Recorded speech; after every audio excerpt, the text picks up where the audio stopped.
Okay, so let us begin with food preservation now.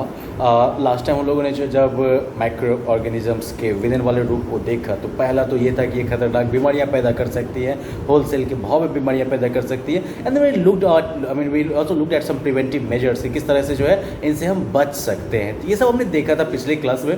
And then we looked at another aspect of microbes, किस तरह से microbes जो food poisoning भी create कर सकते हैं. अब फूड पॉइजनिंग अगर माइक्रोब्स की वजह से होता है तो फिर इससे बचने के लिए हम क्या कर सकते हैं. तो भाई कुछ जो बेसिक प्रिवेंटिव मेजर्स है वो तो हमने देख ही लिया, लेकिन एक और जो इम्पोर्टेंट है area that is food preservation, कि फूड को प्रिजर्व कैसे किया जाए, उनको जो है माइक्रो ऑर्गेनिजम्स के इफेक्ट से कैसे बचाया जाए.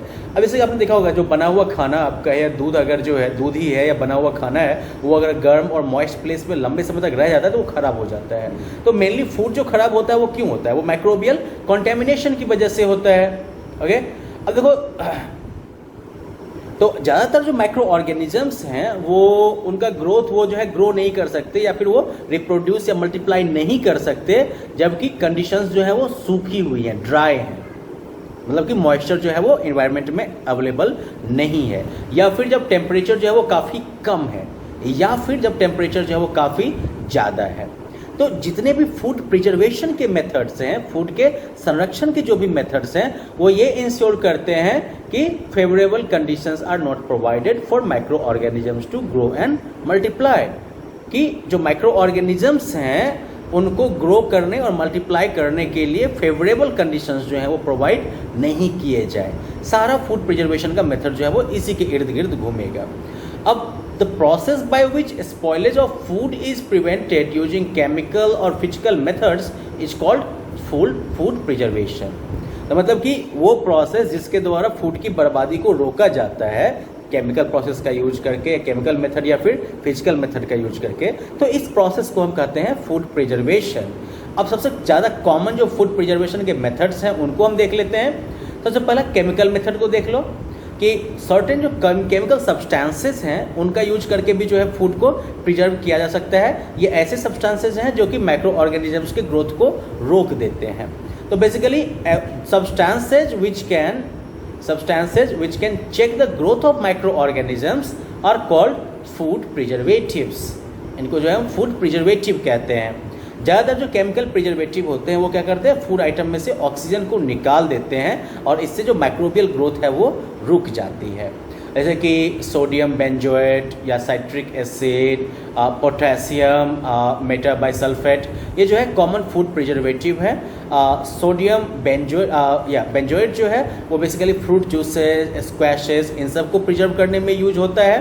पोटेशियम मेटाबाइसल्फेट जो है ये जो फ्रूट्स वगैरह है, कटे हुए फ्रूट्स, जैम एंड जेलीज वगैरह जो है इनको प्रिजर्व करने में यूज होते हैं.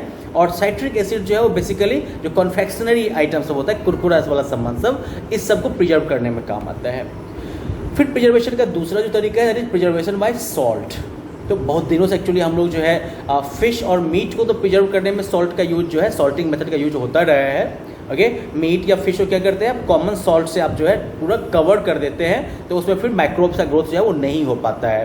क्योंकि सॉल्टिंग क्या करता है कि फूड में से मॉइस्चर एब्जॉर्ब कर लेता है. फूड में जो सॉल्ट वाटर मौजूद है, मॉइस्चर मौजूद है, उसको वो निकाल लेता है और इससे क्या होता है कि जो भी फूड आइटम आपका है वो बिल्कुल ड्राई हो जाता है, और जो कि माइक्रोबियल ग्रोथ और रिप्रोडक्शन के लिए सही स्थिति नहीं है.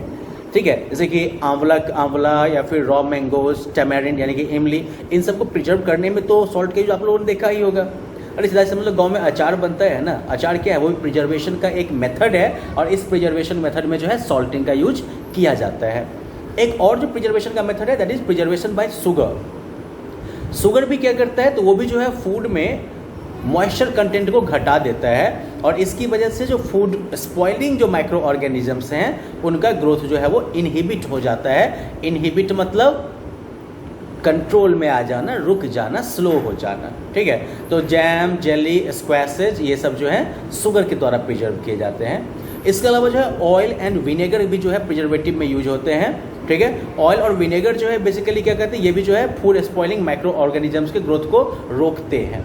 ओके, सरसों का तेल हो गया, मस्टर्ड ऑयल या फिर विनेगर, सिरका, these are widely used as preservatives. इनको जो है प्रिजर्वेटिव के तौर पर यूज किया जाता है फ्रूट्स और वेजिटेबल्स में in the forms of pickles.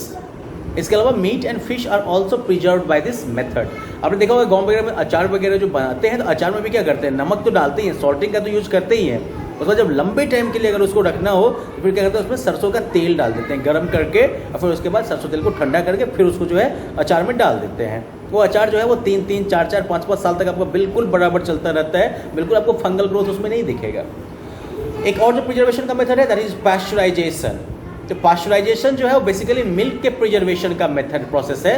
इस मेथड में क्या होता है कि milk is heated about 70 degree Celsius.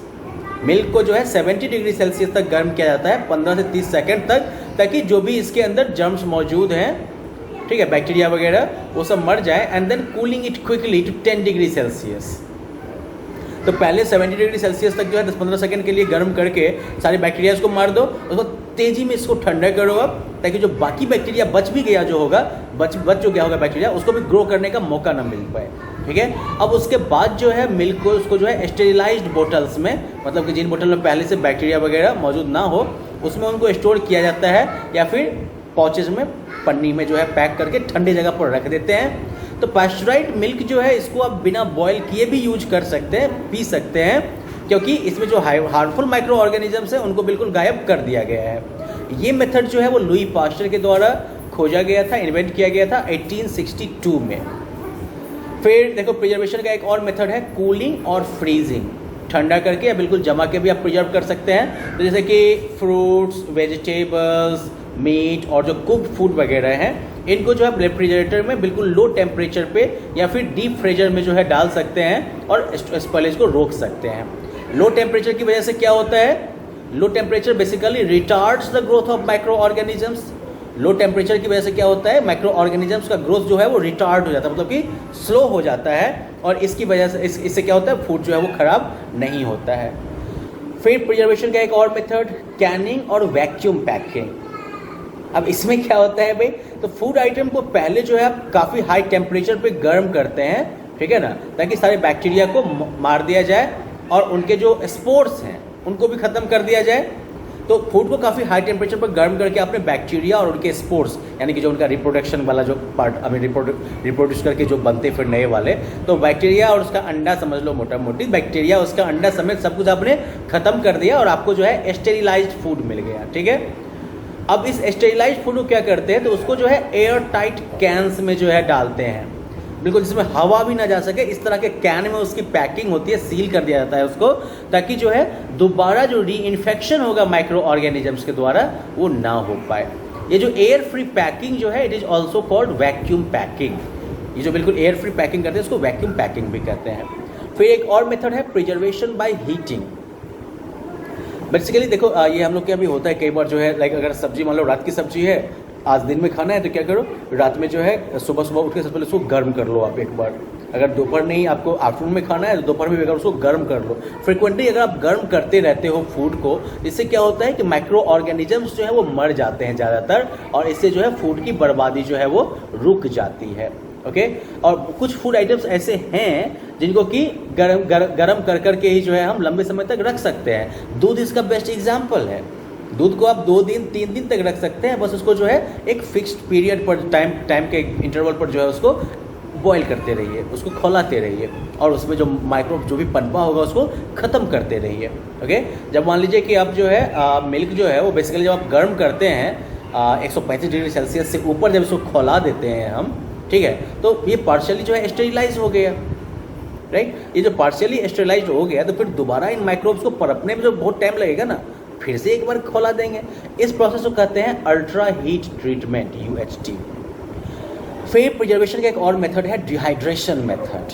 ठीक है, क्योंकि मान लो हम लोगों ने माइक्रोब के ग्रोथ के लिए क्या क्या देखा था, माइक्रोब्स को क्या सब चाहिए। माइक्रोब जो है जहाँ पर मॉइस्चर नहीं होगा वहाँ ग्रो नहीं करेगा, जहाँ बहुत ज़्यादा गर्मी होगी वहाँ ग्रो नहीं करेगा, जहाँ बहुत कम गर्मी होगी वहाँ पे ग्रो नहीं करेगा।